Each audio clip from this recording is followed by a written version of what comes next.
Spinfoil. My name is Byf. I do Destiny stuff predominantly with lore, but we talk about all sorts of lore in this. This is going to be mainly Destiny focused today.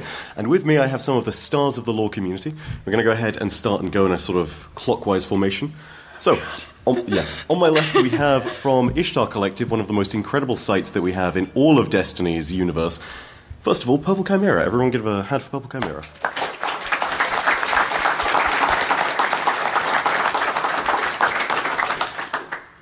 Hi. Now, also from Ishtar, over down here is Baxter, another member of the site. The mastermind. He's the founder of the site. A mastermind. Thank you, Purple. Thank you. Mm-hmm. So for those of you who do not know, Ishtar Collective is literally what everyone in the content creation space uses to understand the lore in the first place. When the Grimoire disappeared from Bungie.net, Ishtar Collective saved it. They are the equivalent of the Library of Alexandria for us lore content creators. The Origin Library? The actual Ishtar Collective. Why not? But the whole point is this: they are a great source of information and lore. They have done one of the most comprehensive websites I've ever seen for any kind of lore collective. They are the reason that content creators today, such as myself, Beard, Focusfire, are able to make such excellent content at all. Speaking of which, now down the middle, right below me, we have Blue, aka Blue Crew 86, from Focusfire Chat. Hello, everyone. And just the point for Byf, we're not going to equate Ishtar to the Origin libraries because that sets up a bad future-scape for them. So we'll go with a different library. We'll get back to you on the library that we're going to equate them to. Yeah. Come to think that Library of Alexandria isn't a great one either. No. There's a lot of very bad, libraries with a terrible history.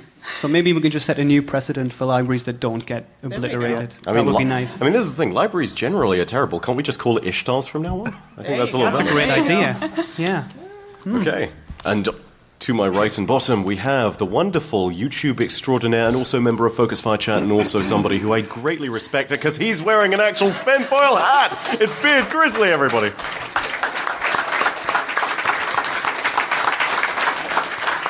Thank you, everybody. How is everybody doing today? Having a great time today?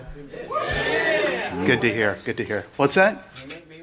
I mean, we've got some spare Spinfoil. I don't know if it'll fit too well, though. Maybe. I want to let everyone know I had no idea they were doing this. And I love it. And finally, last but not least, we've got Green-Eyed Music Lover from Focusfire again, who is also sporting the Spinfoil hat. Ladies and gentlemen.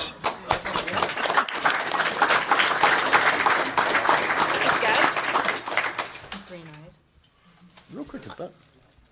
Okay, it is on. It is working. I'm just a quiet speaker. Oh, okay, all right. Low. Hey, the short jokes need to stop there, Blue. They will never stop. I don't know if you've realized this. Never gonna stop, never gonna stop? Nope, never gonna stop. I mean, I'm taller than all of you, so whatever. This is true. Okay, so we have a panel set up here which has got some of the great lore experts of this community, but the whole structure of this is mainly focused towards you guys and answering the questions that you may bring to us. So whilst we are going to go ahead and talk about what's coming, we're going to talk about Forsaken for only 15 minutes, then we're going to have a full 40-odd minute Q&A, and then after that it's going to be 30 or so minutes worth of meet and greet. So I don't know who's controlling Rare Drop Co. on Twitch, but if you want, you can cut it there, but I don't know. Like, this is us flying by the seat of our pants. Enjoy! Yeah. Which, I mean, That's par for the course. It's part of the course, you know. It's about what you deal with every day. We've all been on podcasts. Like, we get it. Oh, yeah. All right, so opening the discussion about Forsaken, I actually want to go ahead and throw this to you guys down there. First, I want to go ahead and ask you what really excites you about the story of Forsaken that's potentially coming. And what do you think is going to be, like, the key point to all of this? What's going to be the thing that calls us all home from a story perspective? not it. There's so much new information that's come out recently around Forsaken. It's really difficult to pick one thing. I'm still really blown away by all of the information that we got around the Barons and their history. The Mindbender. I think this is the first time that a non-Hive entity has been described as having a throne world. Right. And I don't know what the implication of that is. I find that really fascinating. I can't wait to find out more about that. Mm-hmm. Somebody say Toland with me for real quick. That's exactly what I thought. Right? Oh my gosh, I can't wait for that. Because he's kind of just swimming out there, you know. Oh gosh, swimming in the ascendant It's a realm. little bubble. Yeah. It's just floating. You want to go Yeah. first?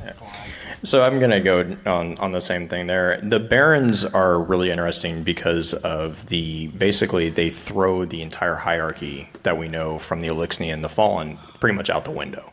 Not only, and Beard and I have chatted about this pretty much ad nauseum. Not only do you have to understand that all 8 of the Barons are dregs. They're not any of the actual barons, and we actually have a position in the Fallen prior to this that was a baron. We haven't seen a lot of those in Destiny 2, and so now a resurgence of that, plus the fact that these are all individuals from the House of Exile. So that's another house that is completely new to the Destiny world as far as Destiny 1. That was a house that pretty much they created when they came to Sol. So seeing that entire hierarchy being thrown out, and then the Mindbender, the Trickster, we have already had several jokes about the Trickster. Basically, she's a dirty, dirty liar. But I mean, all of them have a very, so far, detailed history, and we haven't even met these individuals. So yeah, I mean, and going back to the Mindbender, that one is confirming so many theories of ours that we've had about the nature of not just light, but the whole thing. So just his existence. Like, that's the biggest thing. Like, just his existence almost proves about 3 to 4 different theories that could almost be plausible at that point. Mm-hmm. Which, speaking from that, yes, we've been talking about the Barons pretty heavily, but now the focus is shifted now into something otherwise. Like, the first portion of Destiny 2, and I would almost argue like Osiris, is talking a little bit more about humanity and how it grew and so on. Mars kind of takes a little bit more into that, but as you start to dig, of course, we find it's more about the Exo. And now we're getting another shift. We're getting into the shift of the Awoken, the biggest mystery, the largest mystery of the races that we know of that humanity has turned into, that we still have so many different questions of, that we still don't necessarily know by all is said and done, like what their overall goals and motivations are. And these are the things that hopefully Aldrin or somebody else can go ahead and give us some ideas into. Because if this isn't proof enough, I've kind of had plenty of thoughts on that already. On that real quick. Yeah. You could almost call the Awoken Ingrams. Yeah. I mean, we have to decipher them in well, and we already talked about this, right? Like 2 Siva, tokens and a blue, because they're blue. Wow. Part of And they're silver. Well, they got silver coins, so you get 2 silver coins and a blue, right? Well, that's one way to start. Yeah, see? Anyway, yep, there we go. That's again. I mean, don't I even forget. got someone to stand up. I mean, hey, don't forget there are some purples in there too. Yeah. So. Thank you. Yes. You're very welcome. What about the greens? Oh, they're 2s. Hey, now. I want to say this, by the way, as well. Purple, blue, green. If all of a sudden we had 3 more colors, all of a sudden we have the Infinity Lornet. No. Oh, I hadn't heard that one. That- Right? That is a good one. Hey, I'm proud of my puns because they're better than Eric's. Yeah, that's right. You can clip that and send that to him on Twitter. He'll enjoy that. Okay, let's go to green next. All right, so I'm actually going to take a slightly different route. Everyone's really excited about the Barons because of the Game Informer article, but I'm actually so excited to see the Dreaming City. Like, we're actually going to where the main area of Woken are, the throne areas, hopefully. Like, I really want to see the Tangled Shore, and I want to see how the Awoken develop this civilization out in the middle of the reef. That, to me, is super exciting, because Awoken are the best race. And if you haven't figured out, it's kind of hard to put it in the middle of an asteroid belt, right? Right. Right. And purple. Well, I definitely think it's going to be really interesting, the Dreaming City, especially with the dragon implications. Right? I'm really interested to see where that's going to go. All the spin foil stuff is over there, so I'm not going to propose anything. I leave you with 2 truths and a falsehood. 2 tokens and a blue. Oh, bearer Blue, mine. I swear. But I also am very curious to find out what you have to do to be kicked out of the House of Exile, because that's going to be some next level stuff. Well, yeah, the implications of what the Barons turned into, like what type of technology or ether-like thing that's very similar, because the Baron article talked about the energy that transformed them is similar to what we find in the EDZ. The implications of that is huge. I know. I'm traveling. Like the traveler. Man, does someone have a counter on this? I feel like we'll have like a counter by the end for bad puns. Well, Okay, thank you. Also, I got to go ahead and say this. General discussion to open it all up to you. The theme that they talked about when they revealed Forsaken was an old western, tumbleweed in the sort of sands of a desert, gunslingers going out there and avenging people, and of course, this brings back a very, very cool story that I think we all know and love, which, of course, is The Last Word in Thorn and Dreadgan Yor. Now, I want to go ahead and get everyone's opinions on this, because I believe it was the official word of the man himself who wrote... I'm blanking here. Who is it who actually... Seth? Yeah, Seth Dickinson, right? Yeah, so Seth Dickinson, who actually wrote that, stated that we might not encounter it, right? Or we John might not. Goff. Oh, God, don't make me do that. I'm sorry, Byf. I'm sorry. No, it is actually John Goff, I'm sure. Yeah. Oh, God, because Seth Dickinson wrote the books. Dredgen Okay, Yor. there we go. So, point is this. We have that amazing storyline potentially going forward. I want to hear from all of you guys. Do you reckon we're going to get a similar story to that in the storyline of Forsaken? Because if you look at it, we've also had this exact same story of, hey, a father was effectively a father in the form of Jaron Ward was murdered by somebody who also happens to have a hand cannon. In this case, Dreadgan Yor versus Aldrin. So does that make us the Shin Malfur of this story? What do you guys think? I think that there's a man in a black cloak that's running across the desert, and a gunslinger's going to follow him. You had to work in a Dark Tower reference. You had to work in a Dark Tower reference. They agree. So long as we're talking about the book and not the movie, okay. Well, okay, so Like the we're going to entire talk Thorn about Last that Word later. story Yeah. is a Dark Tower reference, so it's totally appropriate, man. True. Well, and so that's actually the funny thing is it's not.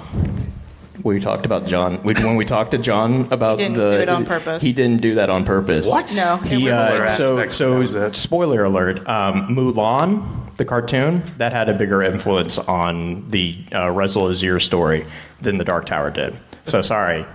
Today I learned. There's our Disney reference. There's our Disney reference. We did it. We did it. I wasn't expecting us to be able to You do that. did it. I know. Out of all of I us, kind of I feel. didn't have to work it in. You did it. I feel really bad. Also, I want everyone to record this moment as proof of the fact that there is no such thing as an infallible lore guy.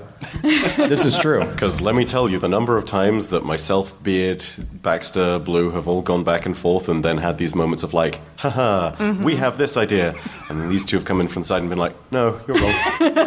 Yeah, like... We're usually a little bit meaner about it. It's usually more like, what are you even thinking? But no, the Ahamkara worm gods. Oh, dragon theory. I'm not opening that can of worms. no, he is not here. He is not here. You are not allowed to bring the Chinese dragon theory into it. Okay, so for those of you who listen to Focus Fire Chat, we're actually missing a member. Justin is going to be here tonight, and he has a dragon theory about the Ahamkara that will spin you round, right round, baby. Round. So to put it in perspective, we have a scale on absurdity. It's the dragon theory to Payan. And there's really no winning on that scale. So you're either losing or you're You're kicked off the stage. Yeah, I was trying to think of a tactful way. Yeah, but to go back to the question Byf had, really honestly, the cool thing, I honestly don't remember what the question was, but I'm going to talk about the Dark Tower influences. The other fun thing is the fact about what you were saying with the memory of your father. Because and this kind of goes in line with someone asked us on Twitter to talk about Cade a bit as well.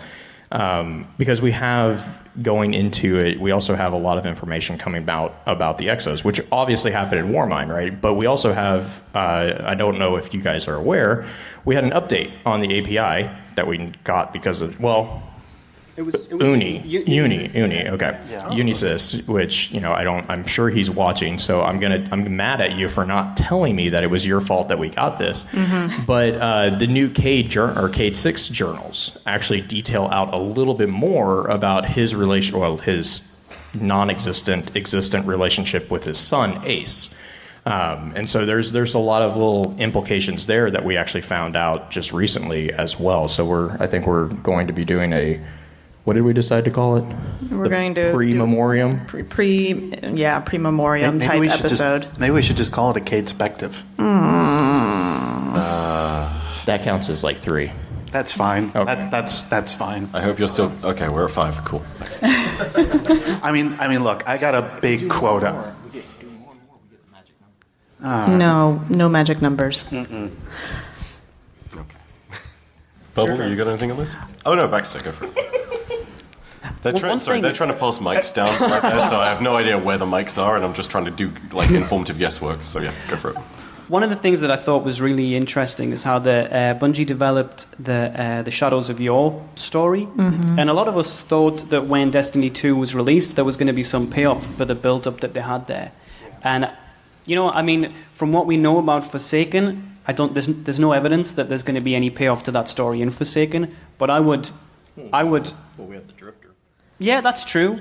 I mean, I would if we get to meet Shin Malfa, I will be extremely excited. Yeah. Mm-hmm. I think it's really, I've always wanted to play alongside other NPCs. Mm-hmm. Fighting along the opening mission to Destiny 2 is it's a really great feeling to be involved with those characters. Yeah. It does seem as though there's going to be more of that in Forsaken with fallen allies. Yeah. If there is any opportunity for us to go on a strike with Shin Malfa, that would be awesome. So note on that, when I asked John about the Shadows of Yore, because I see them as the big coffin hunters, Dark Tower, when you ask him about that, apparently that would not be a fight that we would necessarily walk away from. Right. Yeah. He's said the same thing to me on Twitter, which just blew my mind. It's like, hey, we've killed gods. And he's like, yeah, this guy's going to kill you. Well, and in the same, I think that's why they've only put that in text-based format per the moment, at least, which either that says how powerful of a guardian Shin Malfur is that he is willing to go after this entire group on his own, or that just gives us some foreshadowing that Shin Malfur isn't a person anymore. No. I mean, yeah, that's, anyway. There we go. Okay. Yeah, I just do find it really interesting that this whole Shin and like Last Word and Thorn storyline is entirely in the text. Like if you just play the game and you don't read anything, you would not even know that it exists. And they've added stuff to it, like the Shadows of Yore, but they've kept that kind of quota. So I wonder if we're ever going to get there to have them actually be in the game, or if they're just going to stay as kind of like a not secret thing for people who read. Well, and fortunately or unfortunately, just to jump in with that, like we've got the one ship called Rose and Bone, and that's the only big implication that we've had in Destiny 2 to say like who Shin, Jaren Ward, Rez Lazir, and so on were, and how that developed and such. So it's up to you guys to basically like start to look into it if you never did before, which I'm sure in this room, most of us knew about that story before. Let's be honest here for a second. Well, but real quick, Byf, I have a question that everyone wants to know the answer to. Oh, no. Yes, that question. Hey, what class was Rez Lazir? Actually, Titan. Mm-hmm. Are you sure? Yes. Because there's a hunter cloak with it. No. Okay. Stop. So, no, because for real. Okay, let's go ahead and say this. This is the definitive thing. And having got his name wrong earlier and having this moment of shame, I know, and specifically I'm going to get it right this moment. John Goth and I had this conversation recently, and I hope he doesn't mind me divulging the details on Twitter, because again, it's not something that was like, it was in public domain, so it's not like DMs or anything. But he talked about the mythos of the character and what they had effectively done to create all of this. And the entire idea is that Dredgen Yor is a fictional character within the fiction of Destiny, right? And this is entirely how the story was written from the beginning. This was not something that was plastered in the last minute to explain it, and so they could have like whatever class change they wanted. No. The entire idea was that this mythical hunter Dredgen Yor existed. The reality of it is, it was entirely created by Rez Lazir. And this whole idea of the character is sort of playing off of that split personality again, which is what's so fascinating, right? when you go to, I think it's Thorn 3, and he's having the conversation with his ghost, Razel has this moment where he looks back and you can see the two personalities kind of like flayed apart, and you can see where one takes over and where another sort of recedes. I think this is another really interesting reflection of that split personality and that dichotomy between the two characters. And it makes him, I think, almost like another reflection of Jekyll and Hyde, you know? So, yeah, that's the answer, so to speak. He was a Titan, but even cooler. Right, and then on that note, if you guys want to, and this is going to be a shameless plug, if you want to hear that actual conversation a little bit more in detail, we actually have an interview with John Goff on Focus Fire's archives. We talked to him specifically about that. And it's an interesting interview because the way that he describes it, I think is applicable to kind of pull it back into Destiny 2 lore. Yeah.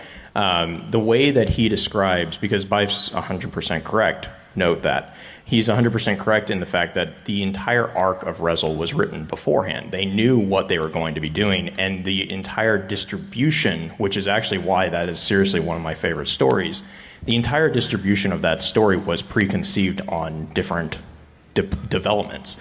And the way that he kind of explains that is it's very much like an archaeological dig. You go through and you find clues about a culture, and you try to identify, and you build a theory about how that culture lived. And then someone trips and knocks down a wall, and you find more clues. And this actually happens in today's world. And those clues will disprove those theories that you had before, that you were 100% certain, all the clues pointed to it, that was obviously the way it was. Well, it wasn't. And this new factor has to come in, and you have new information that you have to recalculate. Well, as all of us here kind of have been dancing around, we have all gone through those paradigm shifts within the lore. And that's where you kind of see some of the patience, with Beard, Byf, our team, Ishtar. That's where you see that patience of like, we don't have a problem with the paradigm shifts. It's a challenge, and it's a challenge that everyone does. I mean, Byf, I think last year also made the point, you guys are as much explorers of the lore as we are. Right. And that's the thing that, I always challenge our team. I challenge everyone that I talk to is like, don't go into it with the idea that this is 100%, because it's not. It's 100% based off what you have, but you only have 20%. So if you have new information that comes in, you have to take that into account. And that's where the Rezel Azir thing really kind of showcases how Destiny 2 has been presented. Destiny 2, we talked about Destiny 1 is a world-building game. It builds big picture. And Destiny 2 focuses on the NPCs. It focuses on the humanity of the individual people. You see that at the very, very start, where the three vanguards, your models, splinter. You see that, even in Forsaken, when Cade, had spoilers. Cover your ears if you don't know this. Cade dies, and the thing is, see the back. See, I knew someone would get pissed at me. He fell over.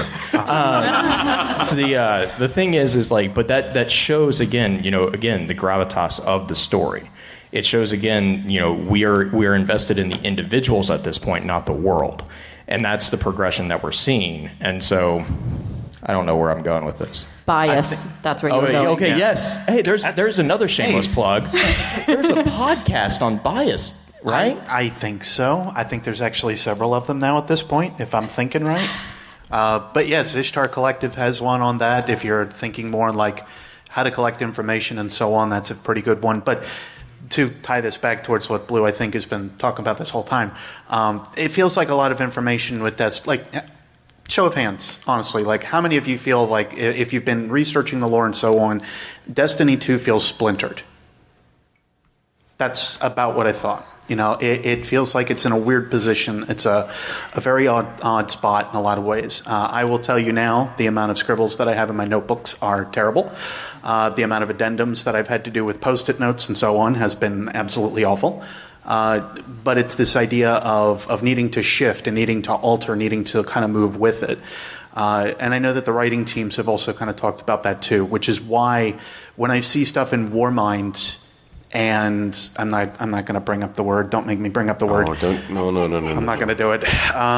But when like certain ideas are challenged, which I'm sure many are kind of understanding, what kind of single war mind anyway. The ideas are challenged and presented to us in different ways to make us think differently. I tried so hard. But this idea of, like, all of a sudden I have to think differently now. I have to alter my perspective. I have to alter my ideas. That's a challenge that I've ran into with the last year and a half to 2 years now of, like, looking through these books, of looking through these cards, of these items, of everything else. Because what do you remember that little thing that we had when we were talking about, retcons? There, I said you it. said it. I said it. I'm sorry. All right, so hang on. We were dancing around it. I got a fair good idea. Look, you're all right. So, first addendum: retcons can actually be a very good thing to end up presenting us with the ideas of, like, something that will actually make a cohesive story. The parallax example with Green Lantern, for example. Yes. Yes. Yeah, that's the perfect one, as always. And in that respect, like, one of the biggest things to kind of think about is a lot of people think that it is a negative connotation, or at least it's been twisted that way. Now, we won't get into the comic book side of things because I think that presents an entirely different idea. But for Destiny's side, we already know that there's a lot of stuff that was written beforehand, then during, then after, and now presently. And all of this has to kind of fill the gaps and put itself together. And we're still finding those splinters, right? Like, we just got done raising our hands and everything too. And these are still things that, sure, we have to work on, we have to figure out. But one of the largest things too that it comes down to is, like, this idea of perspective. If I had to kind of sum it up pretty quickly, I look back at a conversation that we had on Focus Fire actually with Purple, and she was on the chat. And was actually talking about retcons in general, and we were thinking about, well, there's, like, one piece of in-game information that kind of bothers us, and it came down to one letter. Vex 2 talks about the Ishtar Collective team that is being, like, simulated multiple times by this Vex goblin that's sitting inside and taking over the team. And they come to this conclusion that there's only one thing that has the computational power to go against what the Vex have been doing, and it's a war mind. Now, you could read that particular letter, or that particular letter, in a couple different ways. You could say a war mind to say that there were multiples, or you could look at it and say a war mind. See that inflection, the inflection that I just put in. That would institute the idea of it is something that is similar in power to a war mind or something otherwise. And it comes down to this really weird perspective that all of a sudden opens up that you read it one way, I read it one way, Purple will read it a different way, Jay reads it a completely different way, and I kind of look at him and go, what are you talking about sometimes? But that happens. And that's where, like, discussions between friends, which is ultimately what I like that's like what this podcast is, or this table is kind of called, like Byf and Friends. Because it is a discussion between friends every time that we get a chance to sit down and talk about lore or otherwise. And, be it on my channel, comments in Byf's channel, so on, you always get those guys, But you're always going to have, like, nuanced and wonderful discussion that can pop up from this. So go into that with an open mind, because even us who have been, like, highly invested in it and basically made it our lives, some more than others, have actually said the same kind of things. Like, we're still waiting for some pieces to be shown, but I'm confident. I mean, how much did we see out of Taken King? How much did we see out of Rise of Iron? That started to be showcased a little bit more, and now we've got all the live team members and so on invested, so I'm confident. So. As long as we don't bring up Fall of Osiris Part 2. Yeah, well. Okay, anyway. Real quick, though, to sum that up, it's a David Hume quote, and it's the truth springs from arguments among friends. And One of my favorites. That's the theme that, I know for us at Focus Fire, we constantly are reminded. We challenge each other. I mean, you guys, if you listen to our podcast, we're pretty, well, even in Twitter, on Twitter, like, and I guess my point is what you guys hear and what you guys see is not the behind the scenes stuff. We are constantly badgering each other about, making sure that we know what we're talking about, making sure we know what we're presenting. And the theories that we do, we love theories. I mean, the spinfoil Some more hats. than others. I mean, it's part of the growth of learning is throwing ideas out there. And you have to have an environment, and that's why, Byf, Beard, Ishtar with the commons, that is a place that is a safe place for people to come and ask questions and throw out ideas. That's why pretty much all of us in our Discords have a room set aside that we call like Spinfoil Lounge. You have different theory rooms. That's where that's for. That's how you expand. That's how you learn. Mine's called Tolan Crazy Theories. What? Just saying. sounds about right. That's perfect. That's about, right. Yeah. Okay, so I'm going to go ahead and wrap it up just there. Aside from anything else, we are cutting into our time for people to go ahead and ask questions. So, on that note, thank you so much for everybody coming again. The microphone one of the microphones from down here is now going to be passed to the front. Jamie up there at the front is going to be sort of the master of the mic. He's going to be handling things. Go ahead and form an orderly queue if you want to go ahead and ask questions of everybody on the law panel. And yeah, it'll first come, first served basis. He will hand the mic to you as things are going on. Orderly queue. British style. Just don't smash. Okay. That would not be very British. Riff style. What do you mean? I said British style. That's true. I heard riff style. I'm going. Yeah, I was like, what does that have to do? Okay, so first up, good sir. You were the one keeping the count of the puns, by the way. Are we still at 5? Yes, we're up to 7 if we do consider that guy's at 3. If it's 4 without the 3 count, 7 with the 3 count. Okay, so we stop here. We're on the magic number. Okay, cool, awesome. Yeah, bunch of All right, opposite. so go for it. Good What's your luck. name, first of all? Bullshock, or Tyler. Tyler. Awesome. We met a few years ago with a book. Oh, awesome. Nice. Yeah. My question is a lot of fun. Who is your favorite Guardian? Why is it Bohannon? Wait a second. Were you in FFC chat earlier? No. Because that was one of the questions that our chat asked us to put up here, and it's like, guys. That's perfect. So Volshock's in the Ishtar Discord, and that was a question that came up there as well. It seems like God. Oh my God. It's a very popular Willie question. was never Although going I think to leave us alone. I think originally the original question that somebody else asked was Wei Ning. Yeah. I thought you were going with the other question. Oh no, we're not going to. No, we're not even mentioning him. Nope. I love Bohannon. I don't. There's so many good characters in the history of in the lore of Destiny.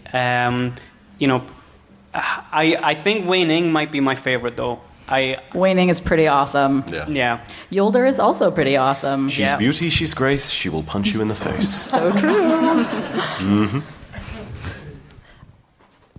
I mean, his name's Pancake. I don't know what more you not need. Okay, Blue can't say Pahannon. It's a really difficult Pahanin. word, and I don't know why people keep making fun of me. So we named him Pancake, is what we named him. Are you sure you didn't name him I'm a Payan? favorite. Oh, wait. I'm a Scorian favorite. No. See, we agreed that you weren't going to bring it up. I'm going to go ahead and explain this story, because there's a ton of people who won't get this reference. At a certain point in the lore of Saint 14, there was this... there's this reference in some of the flavor text which has like a Paean to sentence, Saint 14. and then It's it a says quote. Paean It's a to Saint quote. 14, right? So a paean is actually like a song of praise, Yes. a song of reference. Justin from Focus Fire chat. Willie. Justin will crucify you if you blame him for Paean. I blame everything on Justin. Well, but no, okay, Willie from Focus that's Fire fair. chat, this is totally true. Willie from Focus Fire chat was the one who basically then said that Paean was not a song of praise to Saint 14, that Paean was a person. Writing all the songs for him. And that Paean, it then grew into a sort of religion that has a Twitter account. It also has Occasionally bugs T-shirts us. now. They have T-shirts. You have They No! have- What? Yeah, they have Justin a made banner. T-shirts for it. Why are you Paean enabling confirmed. I did I not. nearly wore it. I nearly wore it today. It's Why? hashtag Paean confirmed. Oh my gosh. Okay. Oh my God. Anyway. Next. Yes. Are we sure Byf can't read the poetry? Oh my gosh, okay. Okay, how long is it? Because I don't want to be here reading, like, the epics. I don't want to be here reading the Aeneid. It's just one stanza of the moon. Oh, is this... Wait, hang on a second. This isn't... Oh my God, Owen, is that you? Holy Lord, dude! Sorry, I've never seen you... Okay, so real quick. It's you didn't realize? No, dude, I didn't realize at first because I've never seen you in real life. Okay, everybody, so real quick. Does everyone remember Music of the Spheres? Yes. Okay, so Music of the Spheres was postponed for God knows how long. It's being released very, very soon by Bungie officially. But on top of that, myself and Moonvald and a whole bunch of other people, including Owen here, we actually created something alongside this, and it's kind of a poetic accompaniment to it. And so there's a bunch of stanzas and prose to it. Man, holy. You should have led with the fact that, hey, it's Owen. Right. Hey, it's the guy who's compiled all of it for years. Literally, I'm in, like, tired convention mode, and I was just like, someone wants me to read poetry again, God damn it. At least they're not having you sing this time. Oh, no, we're not doing that. No. I actually... Well, now I know what's happening next. Byf karaoke is not happening. Don't make it happen. Wait, Byf, next year for GuardianCon, after we release the Mars poems, can you read that on helium? Yes. Yes. Okay, so for those of you who don't know, the Mars poems are all kind of like... They're all about war because, of course, Mars, Ares, god of war, etc. And so all of the lines are basically me shouting, like, he stand and shows that might is right! And it's this great kind of, like, ultra-triumphant thing, but I want you to imagine that on helium. Yes! So yes, absolutely. Just so we can keep it consistent, so we can keep questions going, Owen, I'm going to respectfully say no, but guys, I want you to all go ahead and check out what Owen has done, because Owen is a fantastic human being. Also, he may or may not be the reason that you got Music of the Spheres early, just saying.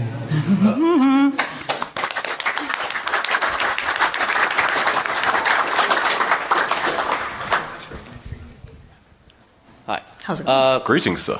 Byf, you don't know me because you haven't seen me, but last year at GuardianCon, my fire team had you call me and I, children underage. Because this Please is on stream, cover your ears, Am I children allowed underage. to say the word? I don't think so because we're. Oh no, I'm going to do it for you. Okay. His Go ahead. fire team got me to call him up on the phone, and they dared me to call him a little.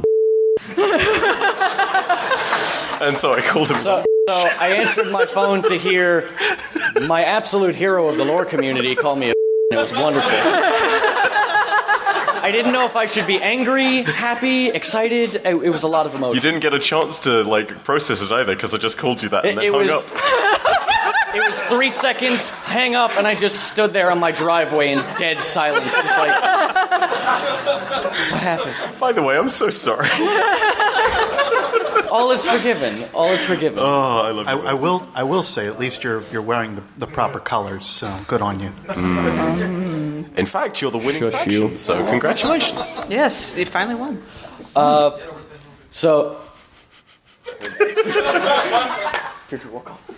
We're about to have a fight between the FWC and the dead orbit here. Could we take that to the hall, please? But yeah, you were saying? So the lore question is, with all the journals of Cade and everything, he knows that, we at least think he knows, that he had a son named Ace. We don't know if he knows it's his son, or unless I misread something. Now, the question of his gun, the Ace of Spades, did he name it after the Ace of Spades, or did he name it after a son that he doesn't know? I'm going to throw this one to Green in just a moment, because you guys on Focusfire generally have been discussing this for all sorts of times. But Ace... Oh, no, it's okay. Stay at the mic, You may stand, good sir. But no, so the whole idea of cards with Cade is very much a reference that's key to his character. So for those of you who do not know, exos, when they've been rebooted certain times to prevent dissociative exomind rejection, which is basically where your mind breaks down, you reboot yourself. That's why they have the numbers at the end of the name. And by the way, no, this doesn't mean Cade can come back. However, that means that you have memory loss, right? And one of the ways that Cade tries to keep on to all of his memories, or hold on to all his memories rather, is through cards. So he uses the cards as kind of a mimetic trigger.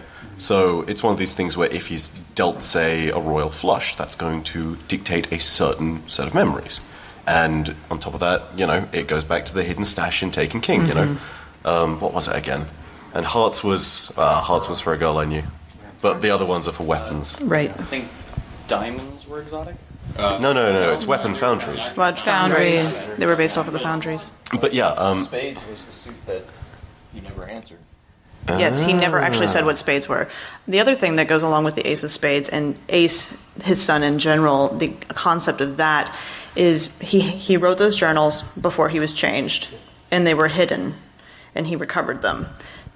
Second part to that, with Ace being a possible tie-back, we know that other characters in Destiny 2 have had tie-backs to the original, who they were originally. Anna Bray has her badge, and she was searching for it. So we do know that Guardians can go and find their history and their past in one way, shape, or form.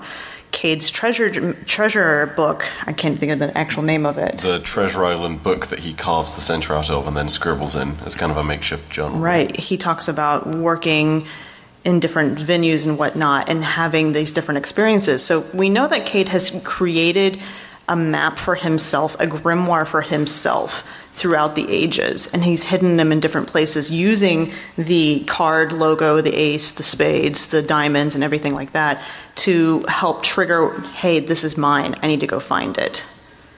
Because when we're searching for Cade's things, what's the logo you're looking for?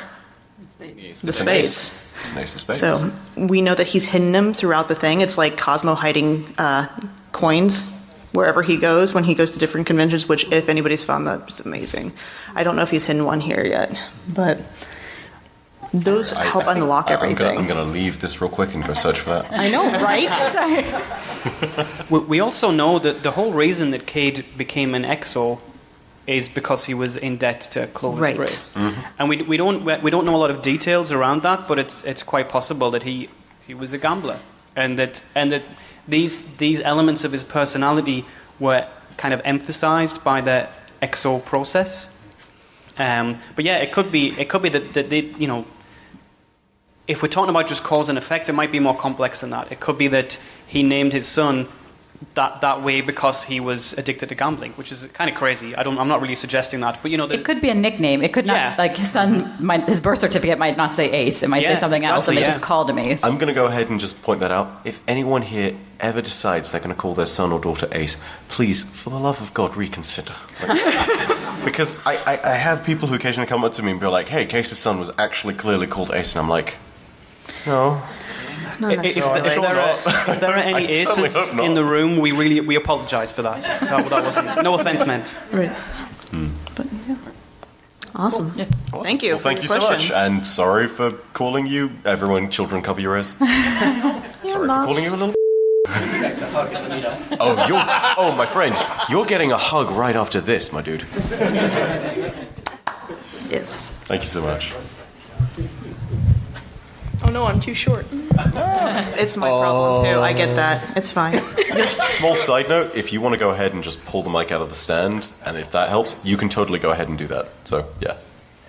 What are your thoughts on the theory concerning that the new Vanguard for the Hunters will actually be Deej? No. I got this. Oh. Deej cannot be a Vanguard mentor, not just because he's a warlock, but because he's terrible at PvP. Deej 1v1 me, please. I'm telling him you said that. That's fine. I'm totally down with that. Oh, sadly, Deej is not here in person to answer your challenge. Yes. He's actually the member of Bungie who's back at the HQ doing the Lord's work and keeping the updates coming. But no, again, I no. What do you... Throw down. Spit it out, Byf. This kid is savage! Unbelievable! My God!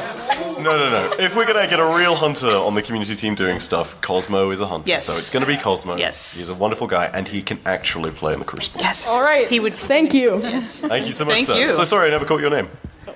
My name is Josh. Josh. Awesome. Thank you so much, Josh. Spit it out, Mike. All right. New meme.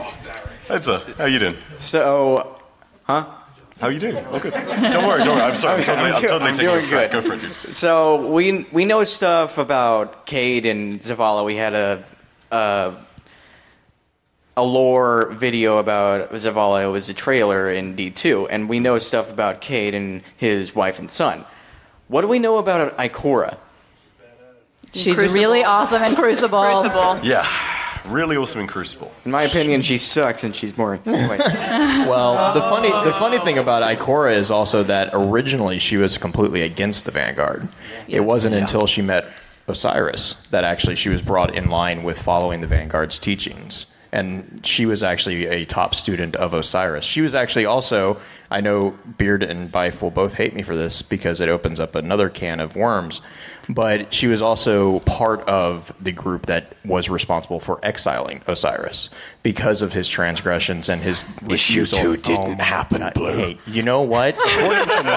According to my reading of the grimoire, that doesn't include your reading of the grimoire. It did, because it was a different part of the grimoire. Yeah, it's also in. But no, I mean, so Ikora was always, I mean, that's where you get the iconoclastic skin for the weapon of her. I just blanked on that. Invective? That one. I don't use shotguns. But that's where that is because she was an iconoclastic guardian. For those of you out there, iconoclastic is someone who lives to destroy icons. They're against the grain. They go against authority. So Ikora was against the Vanguard, against the teachings of the Speaker, up until Osiris or Toland or one of the mentors of the Warlocks took her under his wing. Why was she against it? We don't know that part. Sorry for the question. The mic didn't pick that up. He's asking why was she against it? We don't know. But the other thing is, if you look at Ikora's exotic jump ship, you also see an argument between Ikora and her ghost in regards to Thanatonautics. Mm-hmm. Ikora completely would often commit suicide because she knew the ghost would resurrect her. Mm-hmm. And she did that in order to learn more about the nature of the Guardians. And her ghost hated it. And also, on top of that, she spent 67 years she never spoke to her ghost until D2. She must have some crazy anti-aging cream. Well, all of us it's called Guardians being a Guardian, man. I was about to say, I'm going to let someone else answer that one. Mm-hmm. Thank you so Yeah, much. thank you.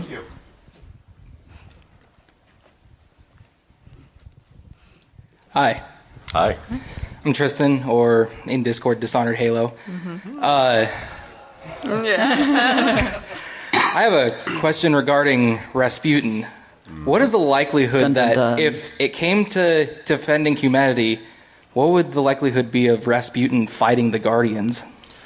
It depends if we become our own worst enemies. I've got to go ahead and say this. From the perspective that we got out of Warmind, the perspective is that the Vanguard always tried to sort of like manipulate Rasputin to kind of bring him to their side, and Rasputin wants to fight for humanity, but he wants to fight as a free agent. Yes. This is kind of where the whole kind of crux of your question really lies. I think that in this, Anna Bray becomes kind of like the pivotal figure, and much as she hates the Vanguard's authority, she's not going to go ahead and say, by the way, those guys are bad, go ahead and murder the other Guardians. Because again, like, you'd look at the key forces within Destiny, and the Guardians are kind of still necessary for the protection of the system, you know? When it comes to Warminds versus, say, Hive Gods, it's pretty clear that the Warmind is not going to be able to stand up as much as a Guardian would. As a counterpoint, though, if Guardians were to turn against the Lost City and turn against the humanity that is still left on Earth, do you think that he would actually come after us? That's a good question. Considering that we've seen it happen with Dread Oh, he's got his books out. Would he be able to figure out how to kill us for good? I don't know. No. Oh, that's okay. So that's Beard is going to answer this in the first place. But as for whether he can attack us generally, let's just put it this way: does everyone remember that old map? I'm trying to remember the anomaly on the moon. The Titan punching the center. Yeah. Anyone who's read the Grimoire card for that will remember that it's a Titan punching that big like tetrahedron in the center. 24 hours from that point, according to the Grimoire card, without fail, Warsat landed on that Guardian. Mm-hmm. So I'm just gonna go ahead and throw it out there. That Guardian was Wei Ning, if memory serves, wasn't it? Was it Wei Ning? Yeah, I think it was Wei Ning. Oh, that's amazing. I didn't realize that. I'm pretty sure that was Wei Ning. Titan Oh, smash. that's even better, dude. Yes. That's so fantastic. Okay, right. So just to kind of throw something into it here, since I got the books, may as well use them. Anybody get a chance to look through the Ikelos armor? The code that was kind of hidden in between it. If you actually take a look at it, there is something that Rasputin is trying. Okay, is that better? Yes. Okay, There much you better. go. Sorry. There is something that we find that Rasputin is trying to gather on something called genotype null. There's also a genotype 0. And a lot of this ends up having a larger point that we go through, and it says genotype suitability for Guardian Zamina remains high. Now, if you're not familiar with what the word Zamina means, because it's Russian, and I don't imagine that a lot of us speak Russian in here, Zamina translates loosely to replacement. So Rasputin seems like he is actually figuring a means or a replacement piece for us. Now, so far, in terms of this alternate Zamina review, likelihood of use estimated to be 0.00047%. That's 0.00047. When data farming from genotype null at 99% of parameter, invoke unnull wrap 0. Long story short, once he figures out that this replacement is worthwhile enough for us, he will deem a means necessary to wipe us out and find another means for us. He basically does have a possible way to end guardianhood, and we know it's very possible. We saw it actually with the it could be as simple as what Aldrin had done. Where he, in the Petra Grimoire card, Petra talks about how there was an airstrike that was launched against 3 Guardian fire teams, and just that simply, 3 fire teams of Guardians were wiped out, ghost and all. Which is why Petra was kind of kicked out of the for a while. I gotta say why she's probably still on our side. Just saying.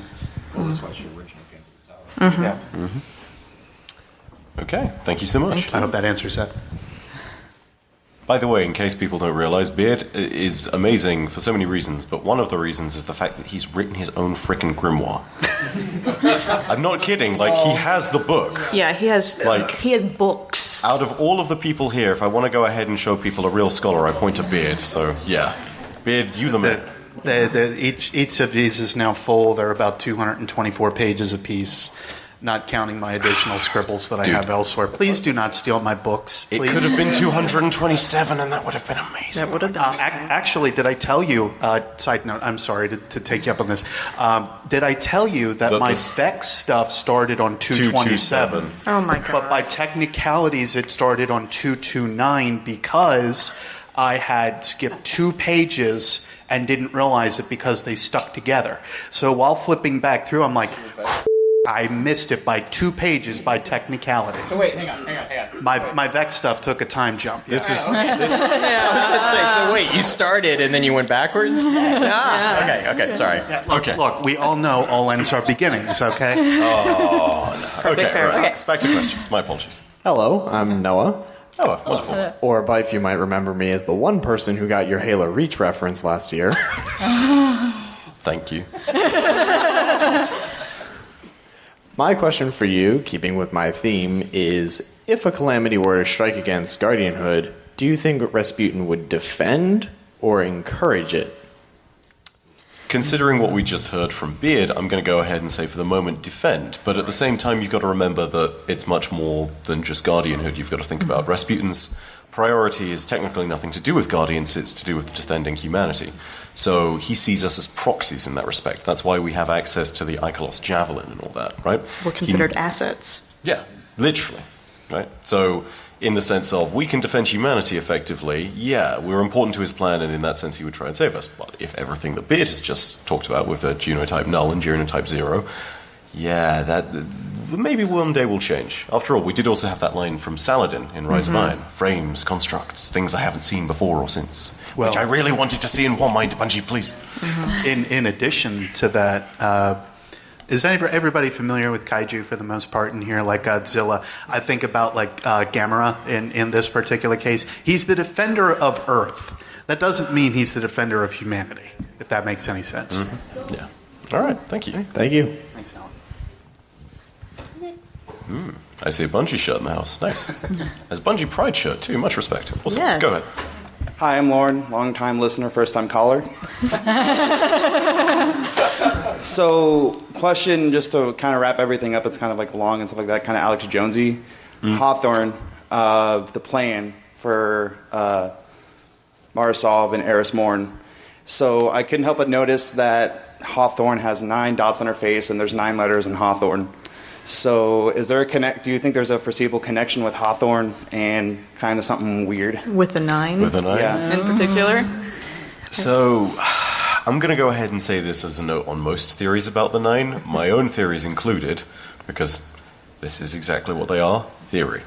And my, oh my, oh my, oh my, does it often devolve into spinfoil really quickly. So much. But I will simply say this. Sometimes there's this moment where I like to say, because video game, and that's basically a way of saying, we're drawing too many lines here, and there's maybe coincidences that don't exist. The other thing I would note is that there are moments where some characters have clearly had some kind of involvement with the Nine. So, for example, when it comes to the Queen, there's a much more legitimate question of what's going on between her and the Nine, if there is a relationship there, because, again, she's had dealings with them before. Mm-hmm. When it comes to Hawthorne, she seems like she's in her own little bubble, and yeah, I therefore don't see any kind of relationship between her and the Nine, but I don't know, maybe someone's going to go ahead and prove me wrong. Currently, I mean, it's just the fact that we have the number 9 show up so many times in game that it's so easy to tie it back to the 9 because we have so little actual concrete evidence of who they are. The frickin' card goes through saying that 9 are 9 ghosts, the 9 are the Almakara, the 9 are so many different things, and it's like, okay. Leviathan intelligence. Well, we can cut the war minds out, right? Yeah. Oh, gosh. Oh, God, it says that too. Deep orbit war minds. Okay, all right. Okay. So just real quick, and Jamie will completely appreciate this. I read that card as a gather information check. Like, I really do. Sorry. Any D&D players? D&D players? Okay. So, you know, if you've ever played D&D or any tabletop RPG, there's this really cool skill that no one ever uses called gather information. And really, ultimately, it's just a way for the DM to really screw with the party by lying to them and getting away with it. Because if you fail your gather information check, you get bad information. If you succeed your gather information check, you get bad information that seems reliable. And that is exactly what that card reads. Mm-hmm. Awesome. I know. I've always interpreted that card as being kind of these are just ideas that people have. Like I feel as though in universe people are as clueless about what the 9 are as we are, especially in the tower. Legend Tower. Yeah, mm-hmm. And I think it is interesting, the connection between the 9 dots. I hadn't really considered that before, but I feel as though Zur is such an enigma to the tower. People don't even know how he appears. All bets are off when it comes to the 9. But if it was up to, if I had to make a bet on it myself, I'd say I don't think Hawthorne is related to the 9. Mm-hmm. Morozov is, as Byf said, it's a completely different question. Purple, you were going to say something? Yeah, well, just like you said, because video games. So one of the great things about studying the lore of a video game is that it is self-contained, and we know that everything was created and put into it, which is not how real life is. Right. Which is why I like working in video game lore and not in real life lore, because real life lore is really stressful, and you never, ever, ever get any answers, no matter what they tell you. Says the real life archivist. So yeah, in a lot of cases, we can make connections that we wouldn't make if this was a real life scenario because things are just too widespread and we have too much information in real life. But in this particular case, yeah, it's like maybe it could be a seed, and maybe in like several years we're going to be like, hey, remember that one time? And you'll totally be right, but maybe not. So, but really quick, I like the question about the 9 dots on her face, because I remember seeing that and being like really interested by that. The closest thing that, and I have this, sorry, I've been playing on my phone. I'm not actually playing. I'm doing a little bit of quick Ishtar. research. No, actually, I'm looking at circular phases of the moon calendars. Usually what happens is there's 8 spheres that you see on a normal phase calendar. It's new moon. I mean, yeah, it's basically the different phase. And I don't know if you guys can see that, but that's what that normally looks like. So that's where actually, now the weird thing with her tattoos are they're all solid circles. Now with a phase calendar, you're going to see different shades. That's the entire point. Crescents and waxing. Yeah, and it waning. feeds into the almanac and stuff like that. That helps farmers and ranchers determine what they're doing. Now the connection here, and Beard's going to love this one, is what did we originally call the Traveler? Moon X. Moon X. So is it more about, again, I know Purple might slap the back of my head, but it's also more about, you have a lot of these different threads that Bungie is notorious for weaving into things. We saw that with Rise of Iron quite a bit. But I like the connection because honestly, I had the same thought. I didn't really connect it to the 9 because Hawthorne is anti-Guardian. Hawthorne is anti-city. Hawthorne is like anti pretty much everything established right now. But she's very much on the side of defending her family, her community. You know, she has Devrim, who also is kind of like the father figure. So I kind of am curious where her tattoos came from, because they obviously have, I mean, I know there's a lot of people out there that have tattoos. The face is usually not the first place you tattoo. Like, it just generally isn't. For this community, apparently it's the butt, but I'm just going to... Well, I mean...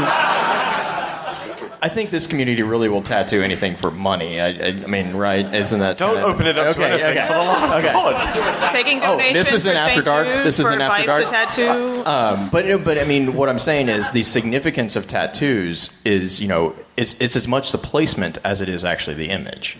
So there's something that she is showing to the world, but we don't know quite what it is, and that might be part of the point is that she has something that she's keeping that is also, you know, there.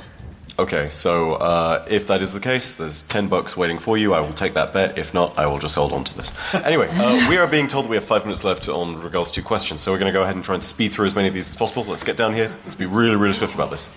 Concise answers. Concise answers. Good luck.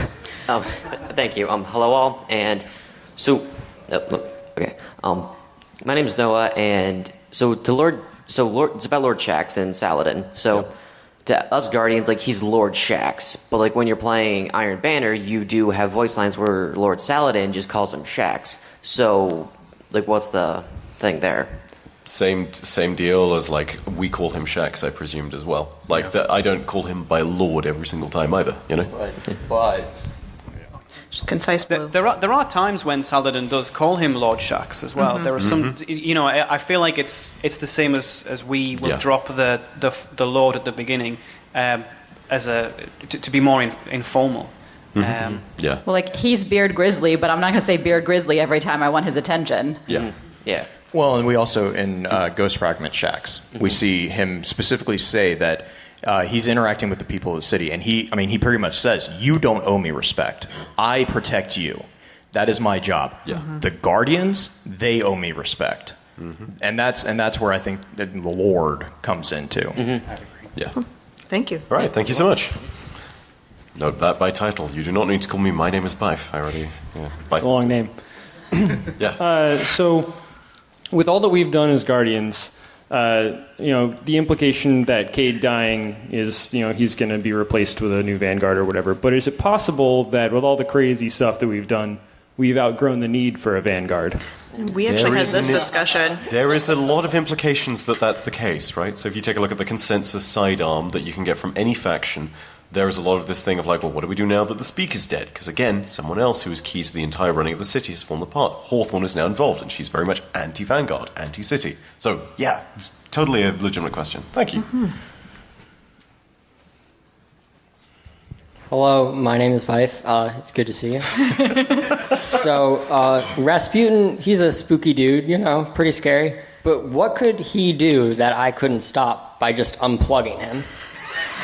Rasputin has the ability to self-create items, and Siva, and he's been alive since the Golden Age. I also want to ask you a real quick question.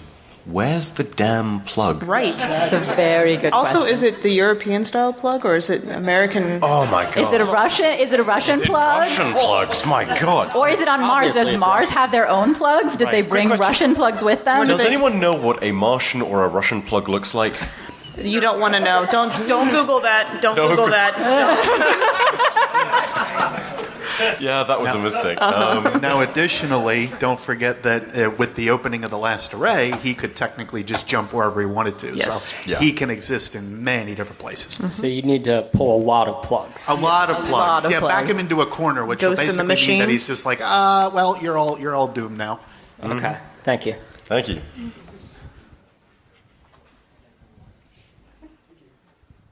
Hello. Sorry. I was wondering a question. So for the next DLC in Forsaken, there's like a bit of a tease for the final boss, which would be a female. And from Joe Blackburn. I don't think it's going to be Savathun, just because it's a bit too early. No, I agree. And I don't think it's going to be the queen either, just because she doesn't seem like the type of character that we'd fight against. So who do you think it would be the final boss? We have female barons. We do have female barons, that's true. I'll say this, I have no idea. I'm kind of hoping, for obvious reasons, that it's not Marasov. If it is Savathun, then I'm going to be incredibly disappointed, because that's like a missed opportunity for a future DLC on a whole epic scale. To give you a really quick idea as well, I think that Savathun, potentially combined with Toland in a storyline this time next year, it has the potential to be kind of like the Joker and Harley Quinn of Destiny's universe. And so that's why I really, really don't want it to be Savathun as a raid boss. So, yeah, that's a thing. I don't know, real quick, what do you guys think? Possibility of it being the Queen or someone else? Female Baron? Queen Dragon? Yeah. Queen Dragon. Oh, yeah. I heard everyone in the room be like, oh yeah, we want that. Okay, real quick on that note, is Eo a female name or a male name? We don't know. Right. We don't know.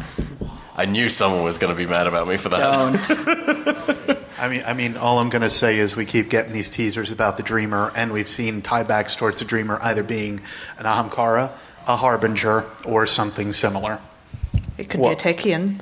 Well, but we also have the Dreams of Alpha Lupi. Yeah. So I mean, we also have the oldest Harbinger, which I think Green you just said. Yeah, I mean, we have an existing Harbinger that has sentience and is kind of pissed off because we killed all their kids.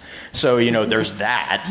But the other thing too is exactly what Beard is saying. I mean, there's so many. The cool thing about Destiny is there's so many strong characters on both levels, on the male and a female. So reducing it to just Savathun or just the Queen, you technically still have Eris. You still have a number of Guardians who are female. We also have the leaders of the Shadows. Going back to the Shadows of Yore. There's a number of people out there that, with the Drifter, with the different people that are introduced there's threads that could get connected. Completely agree. One of the things that pisses me off the most is when somebody takes a really strong female character that has their own story in their own right, like, say, Anna Bray, and says, they are the Exo-Stranger. Because for me, it's like, why would you take somebody who is a really strong character on their own and then try and reduce them to something else? They can be their own character. We know who the Exo-Stranger is now. Elsie Bray's the Exo-Stranger. Yeah, we know who the Exo-Stranger is now. Oh, yeah. Also, no more need for theories like that. So sorry, Baxter, you were going to say something. No, I was just going to say, you're totally right. We have such a broad cast. And even if we're talking about, if you look at the Hive, they're pretty split gender wise. The Fallen, the Elixni are pretty split gender wise. I feel as though the word she doesn't give us really any more. It reduces the possibilities by half. But that's still or less. Massive, yeah. There might be someone that has third gender. We don't know. Yeah, maybe. They're aliens. Yeah, aliens, man. It's not the same. I feel as though basing it on that word, there's not really enough to go on yet. Yeah. Okay. Hold your horses until we find out. Anyway, thank you so much. Yeah, thank you. Oh. We're done with questions. Oh boy. Hi. I'm Man-at-Arms. Are you concerned with the irreparable damage that could be caused to the game now that Mylan is contracted with Bungie? By the way, story. He's been prepping this for 3 days. I feel like this is a plant. It's a joke. It's all a gag. Which Byf was not in on it. Real quick, on that note, to be completely and utterly serious. Oh my god, screw my... No. Okay, for real. Mylan was implemental in some of the planning for this panel early on, and it was a tragedy when we realized he couldn't be here. Every single time we host one of these, we love to get creators from across the lore community, but he has always been one of the central members. Now he's working at Bungie. It's fantastic. But let me tell you guys, I want to go ahead and... Real quick, I'm going to film this and send it to him. Oh, God. No, for real, we're doing this. Yes. No, we're doing the serious one. So, okay. Oh, okay. So, Matt, real quick, this is for you. This is from the law panel. Everyone say hi to Matt and thank him. Hi. And thank you. Love you. Thank you. Thank you. Please don't stop the story. Nice. Thank you so much. For real, Matt is a hero to all of us, and I think we're all very glad that we have someone from our own community in the bells working for Bungie. That makes a huge difference. He will represent us really, really, really well. Okay. All right, I think we have one last question? Yes. Go. Quick. Come on. Hello, Byf. It's Matt again. My friend Gene, he's doing okay. He just doesn't want to go to GuardianCon this year, if you remember the older guy. But he's doing fine. He's recovering and all that. Okay. Good. All right. With Benedict being the tower, being the sweeper bot, was there a double agent of the Red Legion that's loyal to Callus? Was that revealed? No. Someone take away his mic. Baxter, we're relying on you to control this. Come on. I mean, he's encouraging me. Baxter, we're supposed to be the source of integrity on this panel. He wrestled the microphone. Lord knows the focus fire chat has none. Oh, God. I mean, Kex is going to kill me, but I mean, I thought that's what the speaker was. No. Okay, so Oh, my gosh. Okay. with Benedict, we don't know exactly when Benedict was stolen. Benedict was in the tower when we were doing the first mission during Homecoming. And if you remember, there's a bunch of blood around him, so he looked like he kind of fended off for himself. He also didn't have any sort of modifications done to his frame as of yet. So he could have been stolen during Homecoming, not necessarily saying there was a plant already in the tower. One of the Cabal could have stolen him for Callus, taken him, modified him, then he was returned after we got the tower back. A ball that's loyal to Callus, even though they're in the Red Legion. So here's the thing as well: the Crimson Shadows, the Imperial Shadows rather, are still a thing, right? So Callus, much as some of them have died during an assassination attempt on Gaul, some of them were still around, and it seems also that Callus keeps on trying to recruit us thanks to the raid stuff. But yeah, there's some really fascinating things we have to go on as a result. So it is entirely possible, as was said, could have been abducted and then sent back. Because again, you got to remember the Cabal controlled the tower for all of what, like 8 weeks? I think is as long as it goes. The Maybe approximate, longer? I don't know. We don't know how long the actual missions took, but we know the Red War lasts at least a couple of months, bare minimum. Awesome. But yeah, thank you so much. Thank you. All right, guys. So, one last question. No. Okay, because Zach is from St. Jude and St. Jude is wonderful, I'm going to let him ask the last question. Can the panel please define Penumbra for the audience and tell us what your Dark Guardian powers will be? Ooh. You're going first. No. Yes! Oh, boy. So, Baxter gave me the mic. Okay, so for those of you who do not understand, Umbra vaguely translates to shadow. I'm trying to remember the exact physics of it because it's been a very long time, but I'm vaguely correct on that. It's kind of okay, so yeah. My Dark Guardian powers, I don't know. That's a very good question. I'm gonna throw that question around, and also we're gonna wrap this up real soon. But we do have giveaways to do. Yes. So all of you guys got a raffle ticket when you entered, by the way, right? Okay. So in just a second, we're gonna go ahead and draw those. But yeah, Beard, one word, Dark Guardian power. His Dark Guardian power is beard. Yes. Yes. I was going to say, just how about a beard? Because our guardians need a beard, and that is apparently the opposite of everything Guardian is having a beard. Yeah. Okay. Blue, what's yours? You stole mine. Sucks to suck, bro. Unbelievable. Okay, Baxter.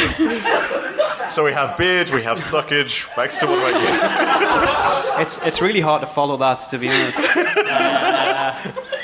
I know some of the taken abilities are really cool. If we could use some of those as guardians, like the way the captains can throw the kind of shield, the black shield thing. The blinding Captains goop. throw the darkness, the darkness goop. blast. Yeah, they throw the darkness blast. What do you call that? The blinding goop. The thing that the blinding boop. That's a good The one. blinding goop. Also, scions. Don't let it get in your eyes, guys. If you could. Sadness. Oh, net of sadness. So there you go. So, if you could, you know, like how scions can split in two. That would be a really have a cool double guardian. dark power. I have no idea how Guys, that would work. I don't think we can gameplay-wise. handle 2 times beard. No, I'm sorry. No, we could totally make this work because one of them could just be the Mirage Guardian. Okay. Yeah. Purple, how about yourself? No. I don't believe in Dark Guardians. I'm sorry, you guys. Legitimate answer. But they believe in you. That's too bad for them. I think I have to go with Baxter. The duality, having the mirror guardian that is more of a mirage distraction type thing. I would love that in Crucible. Like I dodge, like a dodge roll, because I'm Night Stalker, Hunter's best class. I dodge. I create a 100%. secondary image and run away, invisible. It wouldn't last long, but it would be a cool thing to have. No, don't give him the mic. But yeah, thank you so much for the questions, guys. Okay, we're going to go ahead and now draw these. So, everybody go ahead. We're giving away free prizes. Does anyone want to talk about what the prizes are? Okay, so what we did was I actually managed to find a couple of these really cool, I'm sure most of you know this. Target has the ghost. Right now, they're just general shells. But the cool thing that we did here was I was like, let's have you guys, everyone wants lore in-game. Well, what better way to store it than on a ghost? So we had everyone on the lore panel sign these, and we have 3 of them that we're going to be giving away. And then we also, thanks to Beard, have one of the, I don't even know what you call these Limited things. edition. The Callus books, the Callus Bible. And invitation. The Callus Bible. What? The limited edition Callus book and invitation. Yes. That's the Callus Bible. The Callus Bible is what we call it. Okay, the Callus Bible. And also on that, we've also signed, the entire panel has signed the inside flap of that as well. So that's what is up for grabs. You don't get my water bottle. That's mine. Okay, so our first winner is going to win one of the ghosts, and it is ticket number 5138593. Hey, come on to the front, my friend. Congratulations, you've just won yourself a ghost. Come on, hold on to it. That's okay. Okay. Thank you. And number 2. Number 2, winning a second. Oh, second. Ghost. Yep, we'll do another We'll ghost. do 3 ghosts first, and then we'll do the Bible. Holy Bibles for last. Oh, okay. All right, so next winner is ticket 5138536.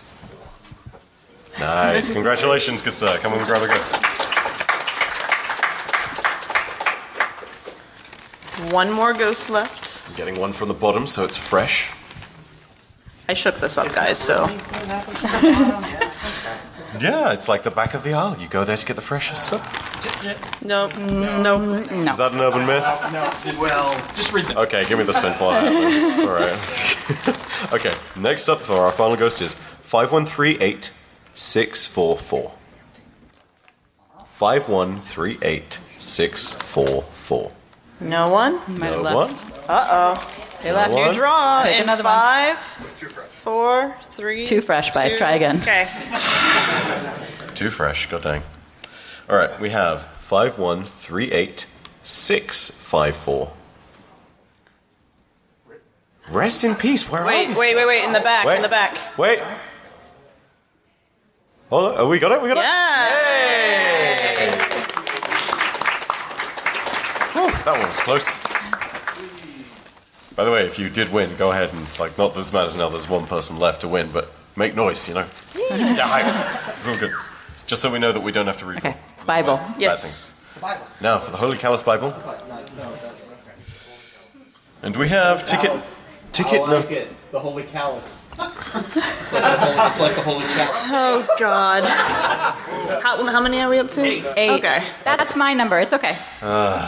It's a good number. One more and we're at 9, and then all the conspiracy theory starts. All right, so our winner for the Callus Bible is 5138609. Woo!